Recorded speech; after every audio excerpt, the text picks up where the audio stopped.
भागलपुर स्थानीय प्रशासन द्वारा पिछले 3 दिन पहले जो गंगा की धारा को मोड़ने को लेकर के ड्रेजिंग का काम शुरू हुआ था वो कल बंद हो गया है। यहाँ पर सदर एसडीओ साहब आए थे, उसके अलावा सांसद जो अजय मंडल थे वो भी आए थे और साथ में पुलिस प्रशासन भी थे। कल ग्रामीणों के विरोध के कारण स्थानीय प्रशासन को इस पर विराम लगाना पड़ा। लेकिन जब मेरी बात सदर एसडीओ साहब से हुई कि इस पर बातचीत अभी चल रही है, मंथन चल रहा है, रिपोर्ट सौंपी जाएगी डीएम साहब को। स्थानीय प्रशासन की दलीलें हैं कि गंगा की धारा को अगर यहाँ से शुरू की जाए, जो रत्तीपुर बैरिया, जिसे बैरिया उपधारा भी कहते हैं, तस्वीरें आप देख सकते हैं, अगर यहाँ से शुरू की जाए तो यहाँ पर सालों भर जो पानी वाली जहाज़ है वो चल सकती है। उसके अलावा जो बरारी रिवर फ्रंट और साथ में बूढ़ानाथ रिवर फ्रंट है, जहाँ श्रद्धालु आते हैं स्नान के लिए, उन्हें शुद्ध पानी मिल सकता है। उसके अलावा जो शहरी आबादी है जो जल संकट से जूझती है भागलपुर की, उसे सालों भर पानी मिल सकता है, क्योंकि यहाँ से सीधे बरारी वाटर वर्क्स पानी पहुँचेगा।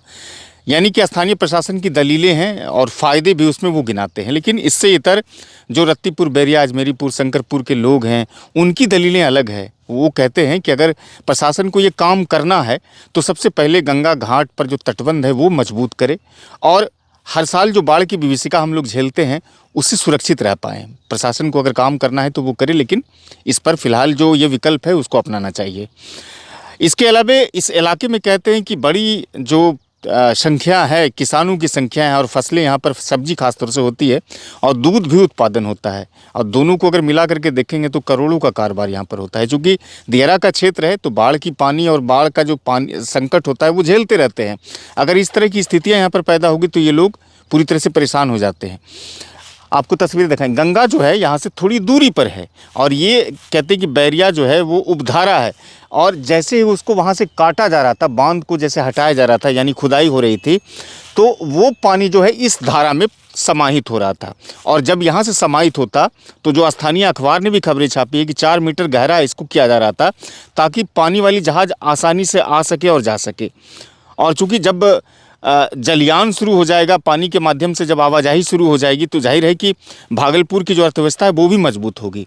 लेकिन यहाँ के किसान, यहाँ के स्थानीय लोग इस बात से पूरी तरह से घबराए हुए हैं कि अगर ऐसा होता है तो हम लोगों का जीवन संकट में पूरी तरह से चला जाएगा। जो भारतीय अंतर्देशीय जलमार्ग प्राधिकरण हैं, आर.के. सोलंकी सिंह, वो भी अपनी दलीलें देते हैं। वो कहते हैं कि अगर ये चीज़ें हो जाती है तो भागलपुर के लोगों को पानी मिल सकता है, भागलपुर के लोगों को जो गंगा स्नान करने आते हैं शुद्ध वहाँ स्नान कर पाएंगे, ये सारी दिक्कतें जो है वो दूर हो जाएगी। फिलहाल क्या कुछ कहते हैं और ग्रामीण, हम आपको इस वीडियो में रखने की कोशिश। दिक्कत यही है सर, वो जो कटाव चल रहा है अभियान, उसका कटाव का वो जो ज़मीन कट रहा है, गेहूँ, मकई, हर चीज़ बाग होता है, वो कटेगा तो जो है कि गांव भी कट सकता है सर। एमपी साहब जो आया उसने कटाव को रुकवाया गया है कल से। वहाँ वही गेहूं का खेती होता है, मक्का का खेती होता है, सरसों उरसों यही सब बाग होता है। तो क्या दिक्कत होगा वहाँ पर अगर वो होगा तो कटाव होगा तो फसल कहाँ से होगा सर? यहाँ का बीवी बच्चा कहाँ जाएगा? दिक्कत यह है कि वो कटाई हो जाएगा तो हम लोग कहाँ जाएंगे? बाल बच्चा उसी में हम लोग कमाते हैं, खाते हैं, उसी से उपजाते हैं।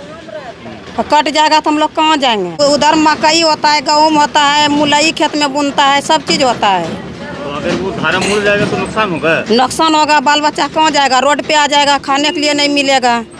दिक्कत जो कट जाएगा तो वही से हम सब खाता है, और अच्छा खराब घास भूसा पेट के कनकुरों की सब वही से होता है। जब कट जाएगा तो कहाँ से मकाएगा? किसी का कौन दस जाएगा? दिक्कत जे हो जाता है, कटी जते गंगा जी, गाँव कटी से कहाँ में इतना आदमी रहते हैं आ यारो, ये जे कितना दिक्कत होते है। आ होकरों में जे कि चाहिए ये में रिंग बोन चाहिए।